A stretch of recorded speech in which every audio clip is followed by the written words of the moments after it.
গণভোট নিয়ে শেষ মুহূর্তের নাটকীয়তা, আর কয়েকদিনের মধ্যে নাটকীয়তা শেষ হয়ে যাবে। আসছে বৃহস্পতিবার পর্যন্ত নাটকীয়তা, বৃহস্পতিবারের পর আর কোনো নাটকীয়তা থাকবে না, দফা রফা হয়ে যাবে। এবং আপনারা দেখবেন যে ইতিহাসের পাতায় নাম লেখাবেন ইউনূস নিজেই নিজের নাম। সুযোগ ছিল কালেকটিভলি সবাই মিলে হিরো হওয়ার সুযোগ ছিল। বিএনপি, জামাত সব দল মিলে আমরা ইতিহাসের পাতায় স্থান করে নিতে পারতাম, নাম লেখাতে পারতাম, কিন্তু না। এখন যেটা করতে যাচ্ছে, শেষ মুহূর্তের নাটকীয়তার কারণে ইতিহাসে হিরো হবেন প্রফেসর ইউনূস একা, বিএনপি জামাত না। তবে ইতিহাসে জামাত মূল্যায়িত হবে, কিন্তু সবাই মিলে হিরো হওয়ার সুযোগটা বিএনপির কারণে ব্যর্থ হচ্ছে। পরবর্তী প্রজন্ম ইউনূসকে বলবে নতুন বাংলাদেশের জনক, নতুন বাংলাদেশের স্থপতি। যেমন আধুনিক সিঙ্গাপুরের জনক আছে না, এরকম নতুন বাংলাদেশের স্থপতি জনক, এটা প্রফেসর ইউনূসকে বলবে। ইউনূস সে স্ট্যাটাস অর্জন করতে যাচ্ছে, অথচ এটা হওয়ার কথা ছিল না। হওয়ার কথা ছিল যে আমরা কালেক্টিভলি সবাই মিলে নতুন বাংলাদেশ বলেছি। ঐক্যমত্য কমিশন পৃথিবীর রাজনীতির ইতিহাসে একটা অধ্যায়।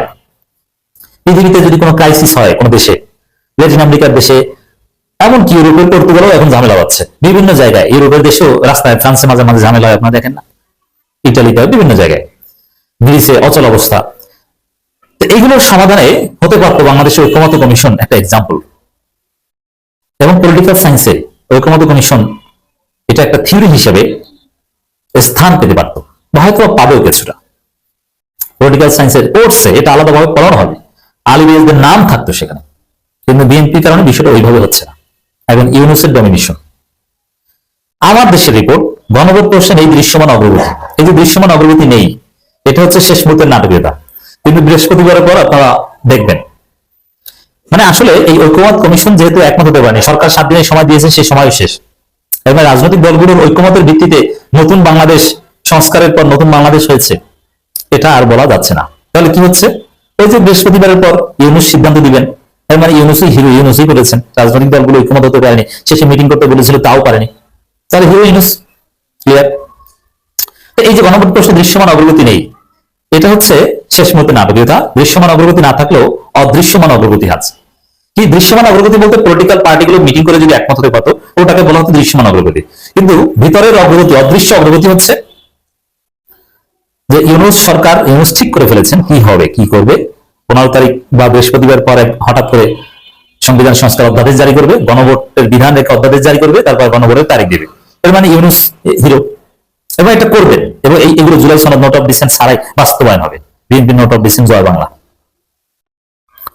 রাজনৈতিক অঙ্গনের নতুন অস্থিরতা, এই অস্থিরতাও এটাও শেষ মুহূর্তে নাটকীয়তা, এবং এটা কেটে যাবে।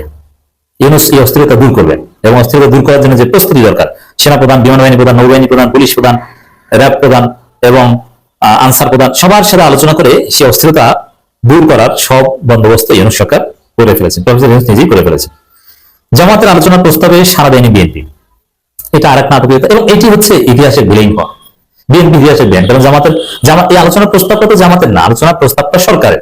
উদ্যোগ নিয়েছে জামাত, উদ্যোগটা বিএনপি নিলে বিএনপি আরো বেশি হয়ে যেতে পারত। কিন্তু বিএনপি উদ্যোগ না নিয়ে এক ভুল করেছে, আবার জামাত উদ্যোগ নিয়েছে, উদ্যোগে সারা দিয়ে না দিয়ে আরেক ভুল করেছে। তাহলে জামাতের আলোচনার প্রস্তাবে সারা দেয়নি বিএনপি, এটা ওইভাবে না। এবার হচ্ছে সরকারের আলোচনার প্রস্তাব বিএনপির কারণে ব্যর্থ। কারণ সরকার আলোচনার প্রস্তাব দিয়েছে যে আপনারা নিজেরা নিজেরা আলোচনা করেন, সেটা বিএনপির কারণে হয়নি। এর মানে বিএনপি ইতিহাসে বিলীন হয়ে গেল, সরকারের বেরিয়ে দেওয়ার সময় শেষ। সে আরেকদিন আছে হিসাবে, আর একদিনের মধ্যে কি হবে তা তো বুঝেনি, মানে এগুলো শেষ। মঙ্গলবার মধ্যে গণভোটের ঘোষণা না হলে কঠোর কর্মসূচি হুঁশিয়ারি 8 দল, এটা আরেকটা নাটকীয়তা। মঙ্গলবারের মধ্যে গণভোটের অধ্যাদেশ জারি হবে না, কিন্তু রাজপথে জামাতের চাপ অব্যাহত থাকবে, জামাত সমাবেশ করবে 8 দল। কিন্তু অধ্যাদেশ জারি হতে হবে বৃহস্পতিবার বা এই সময়ের মধ্যে। এবং জামাতকে আশ্বস্ত করছে, জামাতের সাথে ইন্টারনাল যোগাযোগ আছে সরকারের। তারপরে জামাত দৃশ্যমান চাপ বজায় রাখবে। এই যে দৃশ্যমান চাপ, অদৃশ্য অগ্রগতি, এটাই নাটকীয়তা। এর মধ্য দিয়ে ভালো কিছু, BNP villain, doctor Yunus hero, collective hero সবাই হতে পারো না, জামাত ইতিহাসে মূল্যায়িত হবে। পরিস্থিতি এদিকে যাচ্ছে। গণভোট এখন দেশের রাজনীতির সবচেয়ে আলোচিত ইস্যু, কিন্তু কখন এই গণভোট অনুষ্ঠিত হবে এ নিয়ে প্রধান দুই রাজনৈতিক দল বিএনপি ও জামাত ইসলামী বিপরীত অবস্থানে। বিএনপি ও এর মিত্র বলছে জাতীয় নির্বাচন ও গণভোট একদিনেই হতে হবে। তাদের দাবি, নির্বাচন আগে গণভোট আয়োজন, প্রচেষ্টা ফেব্রুয়ারি ভোট বানচালের ষড়যন্ত্র। এটার একটা সমাধান ইউনূসের কাছে আছে। বিএনপি গণভোটের বিরোধিতা করে অগণতান্ত্রিক শক্তি হিসেবে জাতির কাছে নিজেদেরকে পরিচিত করছে। কারণ গণভোট হচ্ছে গণতন্ত্রের purest form, best form, highest form, গণতন্ত্রের একমাত্র ডিরেক্ট ফর্ম, যেখানে প্রত্যেক ভোটার এক একজন এমপি, লেজিসলেচার। সেটার বিরোধিতা করলে নিজেকে গণতান্ত্রিক বলে দাবি করা যায় না। এই জন্য বিএনপি এখন নতুন যুক্তি দিচ্ছে যে গণভোট খারাপ না, কিন্তু গণভোট হলে জাতীয় নির্বাচন হবে না। তাহলে ইউনূসের কাছে সমাধানটা কি দেখেন? এই যে বললাম ইতিহাসের পাতায় নাম লেখাতে যাচ্ছেন ইউনূস, কিভাবে? ঠিক আছে, গণভোটের তফসিল আর জাতীয় নির্বাচনের তফসিল একই দিনে। এখন কি বলবেন? জাতীয় নির্বাচন অনিশ্চয়তা না, জাতীয় নির্বাচন একই সাথে তফসিল, দুইটা এক এক প্রস্তুতি, একই একই সূত্রে গাথা, কিন্তু একটা আগে হবে। এই সিদ্ধান্ত দিলে আপনি কি করবেন? আপনার যুক্তি টিকে? বিএনপির যুক্তি কোথাও টিকে না, টিকবে না। বিএনপির যুক্তি নাই।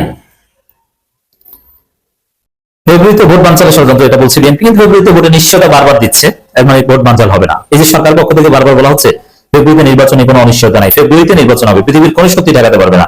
এটা কেন বলা হচ্ছে? যে গণভোট হয়তো বা নির্বাচন আগেই করবেন, গণভোট হবে এবং নোট অফ ডিসেন্ট বাদ দিয়ে হবে। এই কারণেই বারবার বলা হচ্ছে যে ফেব্রুয়ারিতে নির্বাচন পৃথিবীর কেউ ঠেকাতে পারবে না, এবং বিএনপির যুক্তি টিকবে না। পরিস্থিতি জটিল হয়ে ওঠে, অন্তর্বর্তী সরকার রাজনৈতিক দলগুলো আলোচনার মাধ্যমে সমাধানগ্রস্ত এক সপ্তাহ। এটা হচ্ছে সর্বশেষ একটু সুযোগ দেয়া। ইউনূসের মেধা, ইউনূসের যোগ্যতা, এটা যে কতটা গভীরে, এবং ইউনূস যে কোন গোডাউনের মাল, এটা বিএনপি কল্পনা করতে পারেনি। বিএনপি লন্ডন বৈঠকের পর আবার ইউনূসের, মির্জা ফখরুল কি বলবো, বয়স হয়েছে। জিয়াউর রহমানের প্রতিচ্ছবি দেখেন ইউনূসের মধ্যে।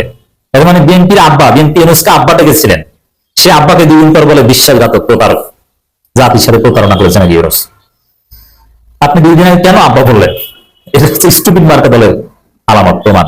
এই দল কোনদিন মান্না দিয়ে সফল হবে না। বিএনপির মেয়াদ শেষ। মেয়াদ শেষ হলে, যেমন মানুষ যখন অনেক বৃদ্ধ হয়, মারা যাওয়ার আগে, বয়সের কারণে মারা যায়, রোগের কারণে না, তখন দেখবেন যে চোখে দেখে না, হাতের এই অংশ কাজ করে না, এই সেই সব অচল, কোন রকম একটু রুহুটা ভিতরে আছে। তো বিএনপি হচ্ছে এইটা কাজ করা, ওইটা কাজ করা, এইটা অচল। বিএনপি এখন অচল মারের মতো।